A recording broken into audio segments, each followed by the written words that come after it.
Is it recording? So these people just asked me to give you guys some tips about IELTS, and I have no idea. I'm in grade 10.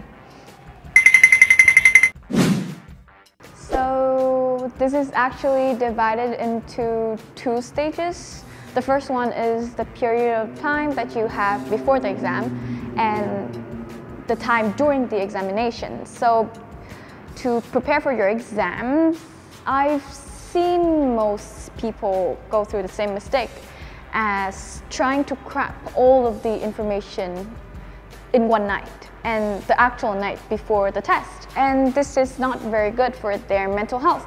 They might get too stressed out, and this will affect their performance the next day, and they might not be able to finish the test to their fullest potential. And so something that I've learned, and thanks to my mom, who was sensible enough to not put too much pressure on me, I just look at the test, the IELTS test, as a challenge, an experience, and so I was not too stressed about it. The night before that, I slept well, I eat well, I talk with the people that make me feel relaxed, and just preparing for my mental health. Now to stage 2. So it's the day, it's the real deal.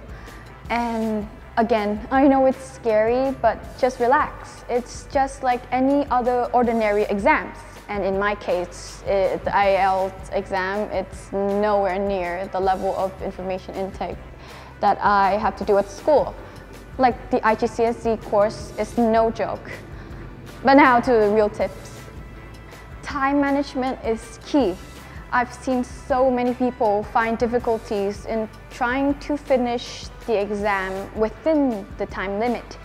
And I did too when I first started IELTS. And my biggest challenge is definitely the reading task.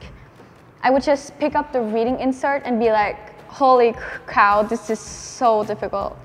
And I would get all panicky and things. And it really does affect the accuracy of my answers. And through practicing past papers and through my IELTS classes, I have obtained a tip. And this tip is very vital. You should never read the whole passage. You should only skim through it.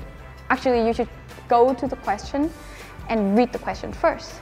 Then you can go back and pick up the keywords, and then you can find your correct answers. And not only does this help you to manage your time better, it also higher the accuracy of your answers. And this is also the main reason why, the main thing that helped me to get a band 9 for reading. The speaking exam. One thing I would love to tell all IELTS candidates before they take the speaking exam is just to be yourself. Like when the examiner asks you a question that is not in your range of knowledge, don't make up things.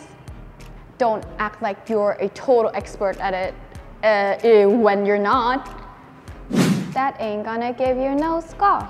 Instead, you can ask the examiner to repeat the question for you. Like, these guys are awesome. They would totally be willing to rephrase the whole question for you. And then after that, you can say something like, oh, I'm quite unfamiliar with this topic, but here's what I know, blah, blah, blah. Boom, life hack. IELTS hack, yeah.